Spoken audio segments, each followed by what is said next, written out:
pursue some dreams without requiring ultimate success.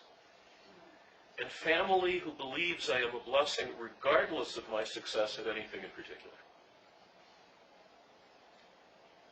I respectfully beg to differ with that writer. I would offer the thought that just being enabled to pursue a dream may be a success in itself. And to have a grandfather or anyone, friend or relative, who can help to make that happen and support it while you're working at it, that indeed is a blessing. Quite a few of you cited the Or Hadash community as a blessing in your lives. One writer said that they count on this community more than the members know. And that goes back to something I said earlier. We can't know what will result from any of even acts that we think are the least possible acts that could have any impact on anybody. We don't know. And I think that particular blessing points that out very well. Another thanked my friends at Or Hadash who are supportive, loving, kind, fun, and giving. I think we need a plaque for that. There were a few cards that held as blessings the leadership of Or Hadash, rabbinic, board, and education. And for myself and on their behalf, I thank you. But I would also like to add that in such a small and intimate community, really all of us are part of the leadership. And believe me, if you haven't officially been part of the leadership yet, I'm quite sure that, as Master Yoda said, you will be.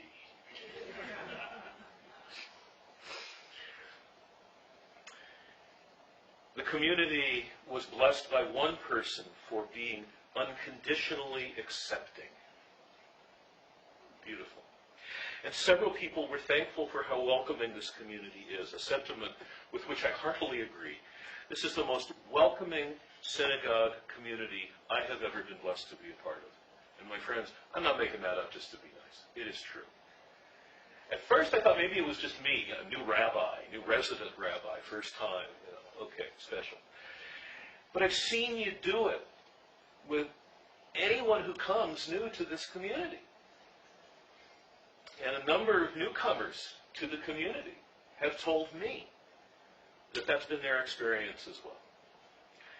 As we say in Hebrew, kol hakavod, I honor you for this, and I encourage you to make really sure that doesn't change. And it's such a wonderful aspect of this community. One writer calls himself blessed with family, a loving and understanding partner, my wife, he says, God's precious gift, 2 sons, and he concludes, I am a wealthy man. That brought to mind a line in the Mishnah which poses a rhetorical question, who is wealthy? And the answer they give is, one who is content with his lot. Based on that card, we've got at least one wealthy man among us. And I suspect, when the rest of us stop and think about it, we realize that by that measurement, we're all doing okay, right? Yeah. I was particularly moved by this one. I am blessed by a beautiful, righteous woman who blesses my every day and allows me to bless her and give to her. I am so blessed.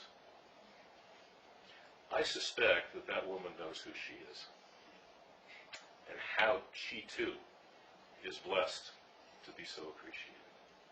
We should all be so appreciated. Several of you cited children as blessings, your own as well as others. In the words of one of you, children share openly and honestly with no inhibition. They give you their trust and try their best. Sounds like a good formula for all of us. One of you found a blessing in watching the tremendous athleticism of the tennis players competing in the U.S. Open last year. Yeah. And several writers mentioned health as a blessing in their lives, and One even named the medical community in Fort Collins as a blessing. Among all of the brachot, the blessings that have been formulated by the Jewish tradition, there is actually one for health. And I invite you to open your prayer books to page 87.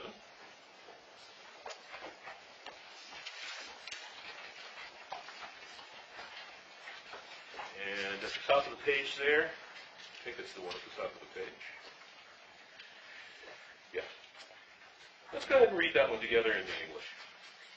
Blessed is our eternal God, creator of the universe, who has made our bodies with wisdom, combining veins, arteries, and vital organs in a finely balanced system.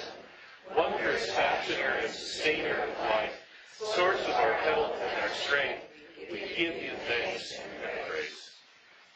I'm sure that any of you here who are in the medical field in one way or another understand this better than any of the rest of us.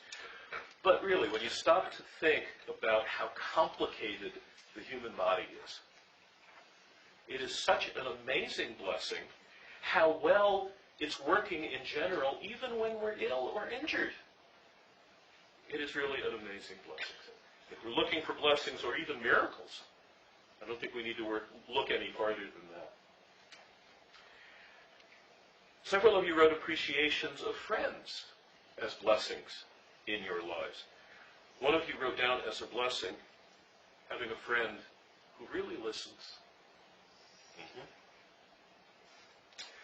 Most of you wrote about how others have been a blessing to you, and there were also a few in which you described ways in which you have been a blessing to others.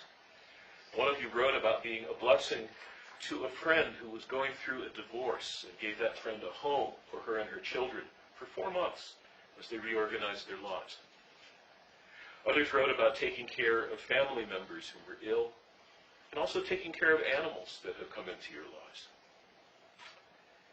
One writer wrote about going through a very dark time during which a friend stuck with her and made her feel important when she felt worthless.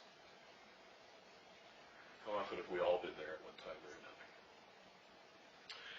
another? Another told about a friend who was, and sometimes still is, in a very deep depression, and how the writer stuck with the friend, making a point to call or text frequently just to check in. And this writer didn't think her actions had much of an impact, but the friend recently told the writer just how essential those contacts had become in her life. Again, you don't know.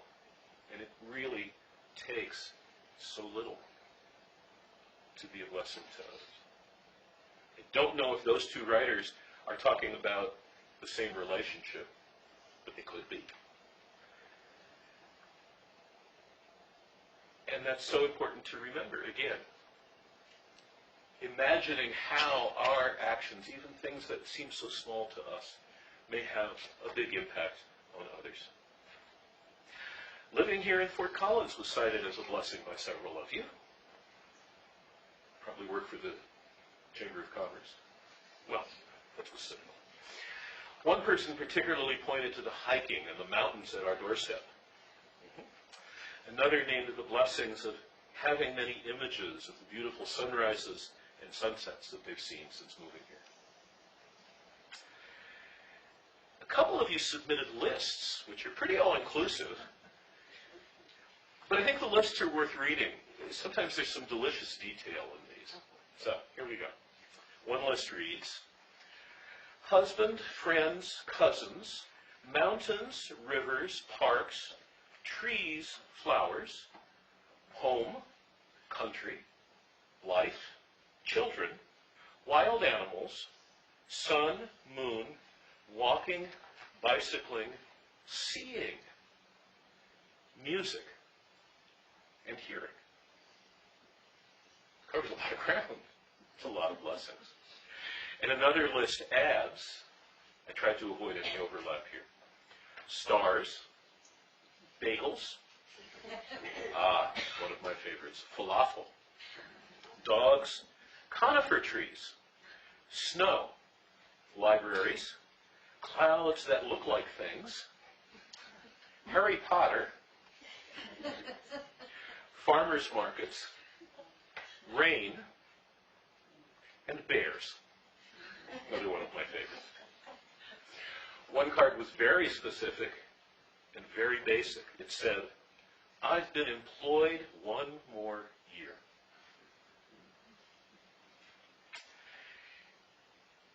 And probably the most curious one in the basket had just one word: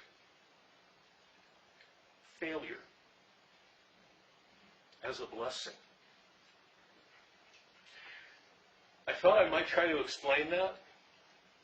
I don't know who wrote it. I don't know what exactly they had in mind, and I decided in the end, I'll leave it to each one of you to think about that. What it might mean in our own lives, because we've all experienced it at one time or another, failure. But as a blessing.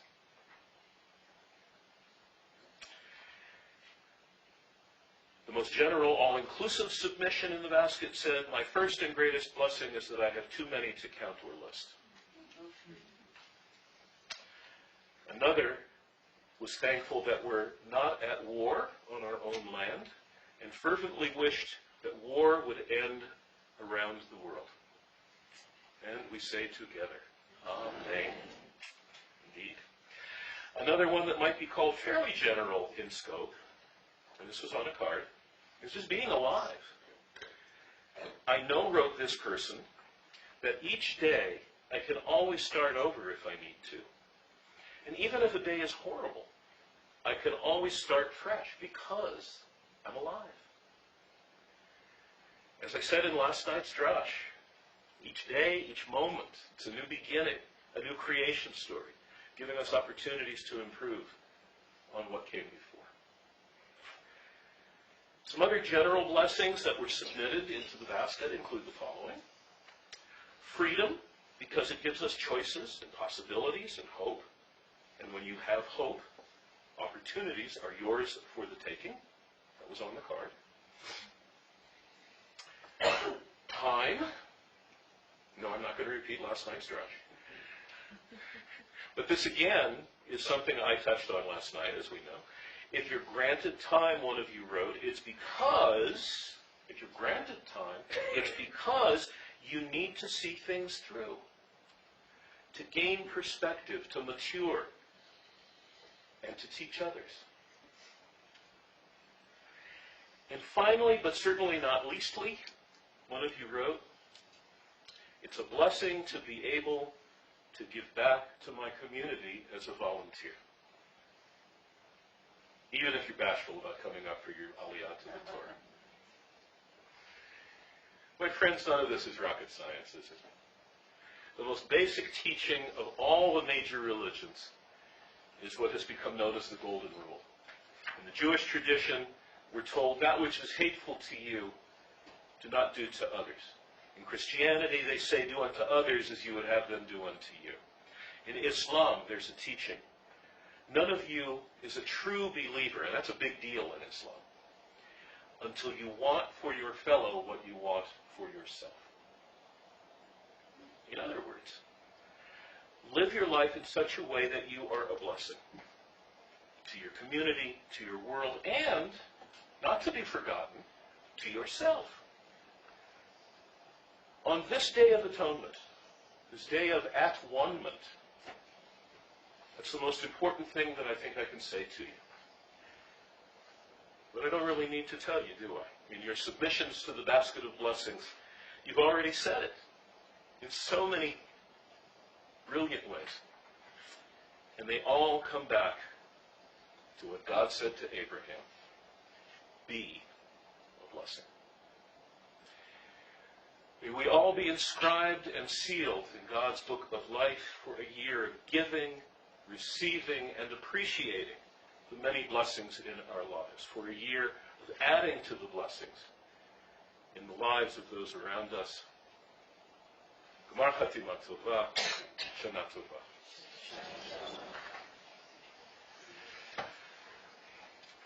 We are now going to return the Torah to the Ark. No, we didn't forget about it. And Rachel, I believe you are tasked with opening the Ark. And as the Torah is picked up to be returned to the Ark, we rise. And we are on page 356 in our Matzah.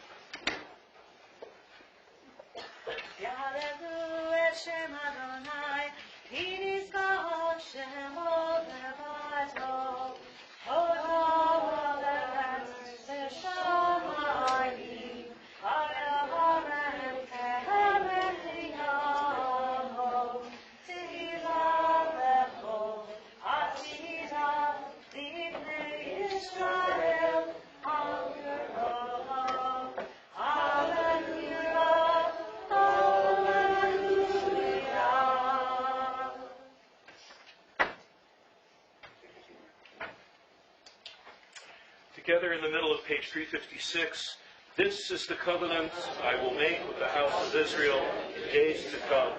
I will put my Torah within them and engrave it on their hearts. I will be their God, and they shall be my people.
Continue at the bottom of page 357 with Hayom Ta'ateh.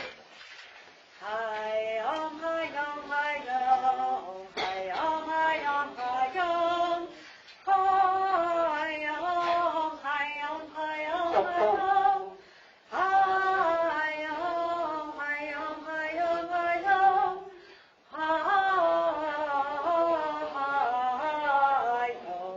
Hayom Ta'ateh.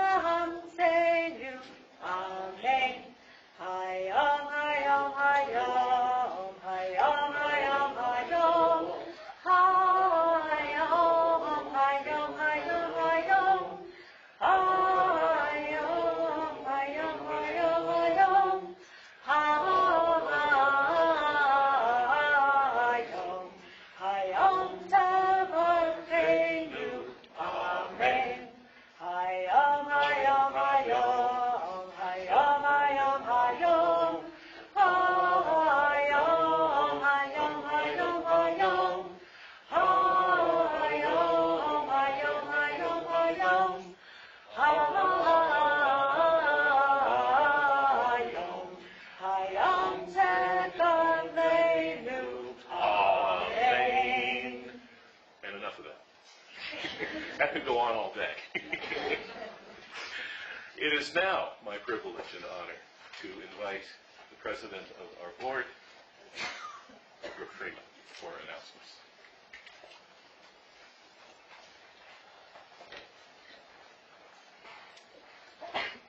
Okay, we're almost there. Can everyone hear me? Good. So I apologize again. Some of these are going to be repeats, but I don't know who's going to be here for the rest of the day. He's just coming back for Break the Fast, so we're going to get it all in. A couple people I'd really like to thank.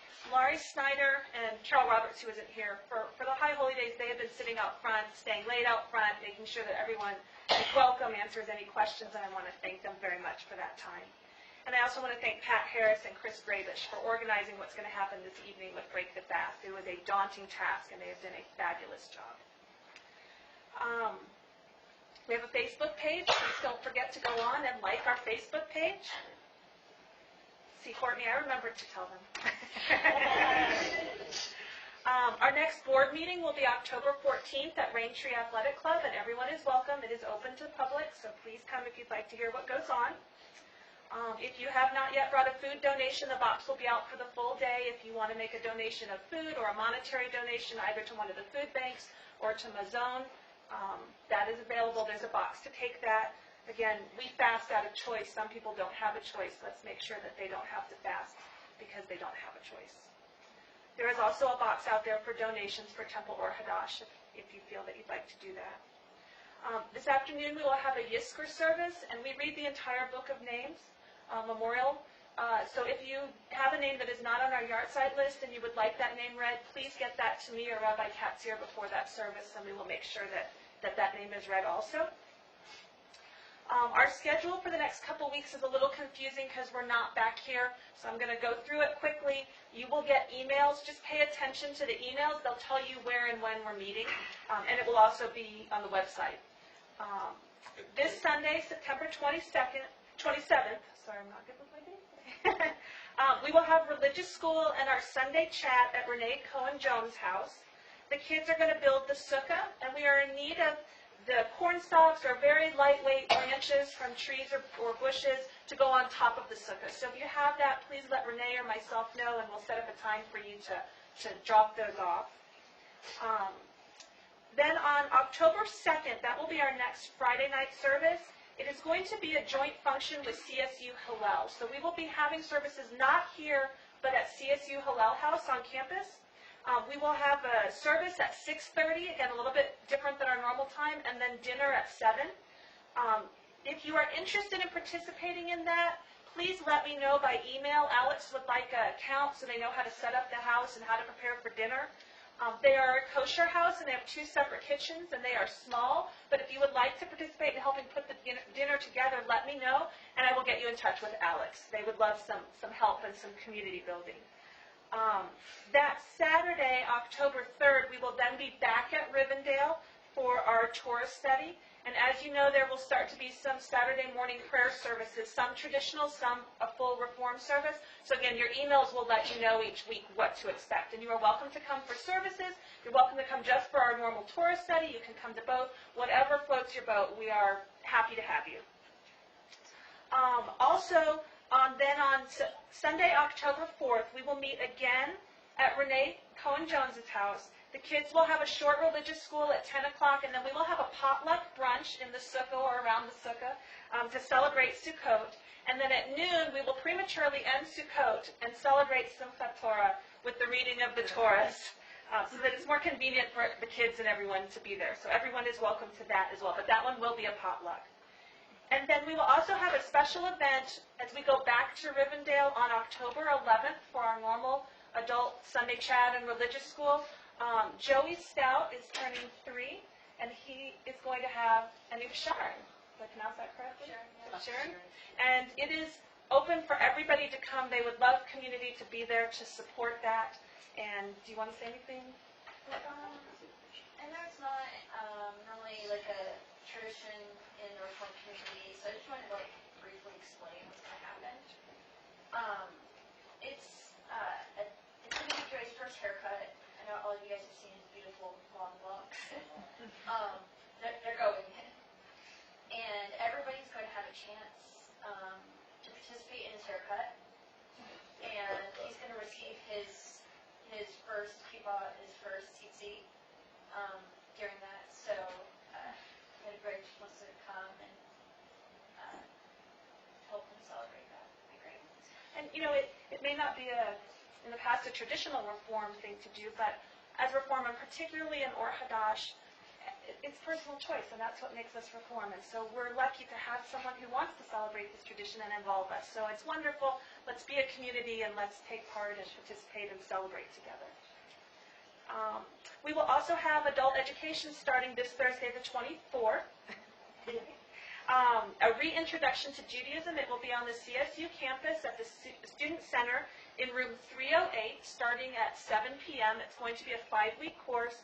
And again, that is after hours, so we can use the CSU parking lot, so it shouldn't be too far of a walk. And if you're interested in information, there's a flyer out front on the table that gives you the dates and what it's about and the times. Again, a little bit of instruction then for this afternoon, just because I don't know who's going to be back. There is a schedule that looks like this on the front table if anyone needs to look at the times. When we break here shortly, we're going to have a small break. We'll meet back here from 3 to 4 to do a study session with the rabbi, and my understanding is the first person who gets here gets to set the topic. That's the way it works, yeah. Anything you ever wanted to ask a rabbi, I never had a chance to ask. And my experience with doing that kind of thing is whoever gets here first gets to set the agenda. So we'll be here at 3 o'clock in this room. And then we'll have an afternoon service from 4 to 5. Childcare will continue to be provided. And then we will have Yisker from 5 to 5:45, followed by Nila, the closing service, from about 5:45 to 6:30, with the idea that we should go in to break the fast close to 6:30. There will not be major breaks between the services, probably just momentary lulls. So if you're coming to one or all or some, please don't hesitate just to come in. Don't wait for there to be a big break, because there won't necessarily be one. For Break the Fast, when we close in here, we will go down the hall, and we would ask that everybody please take a seat at one of the tables. There will be challah and wine passed out, and we're going to do the prayers while everybody's sitting down, and then we will invite Rabbi Katzir and his brother to lead us through the buffet line, so that hopefully it's not a mad rush. So please, everybody, just take a seat when you get in there. And remember, I now have heard close to 110 people coming, which is fabulous. We have such a wonderful community. It's very exciting. But please remember, if you're the first, second, or third through the line, we want there to be enough food for the person who comes at 105, 6, 7, and 8. So please be respectful in that manner. But it's very exciting. We're going to have a large community to celebrate with. And then somewhere as we close the meal, we'll do the beer Hamazon. So if you want to stay for that, please feel free. Brooke, Yes. if we're coming back for 3 o'clock, is that too early to bring our food? No, your food can already be here. We want the food here before 4:30 because that's when John Cochran's people are going to start setting up while we're in services.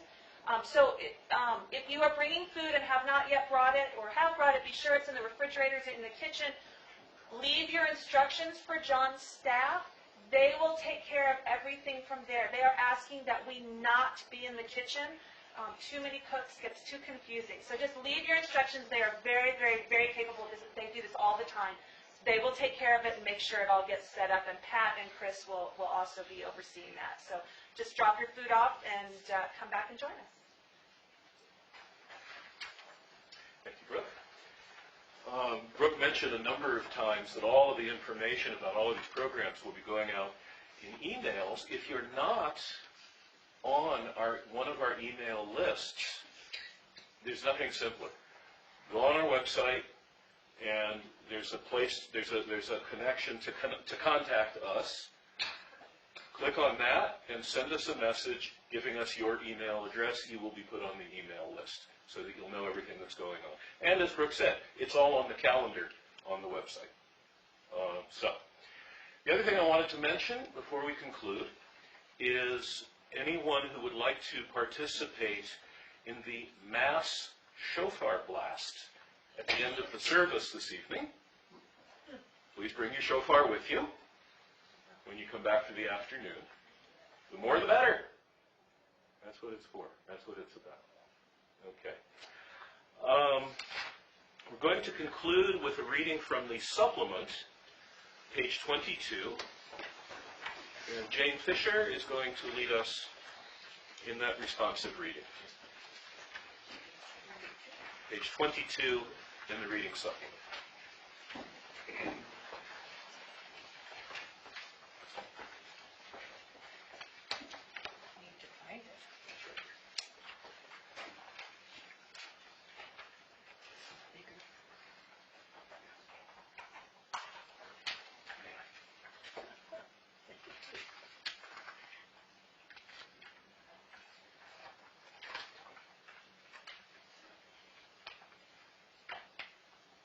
Have compassion upon us.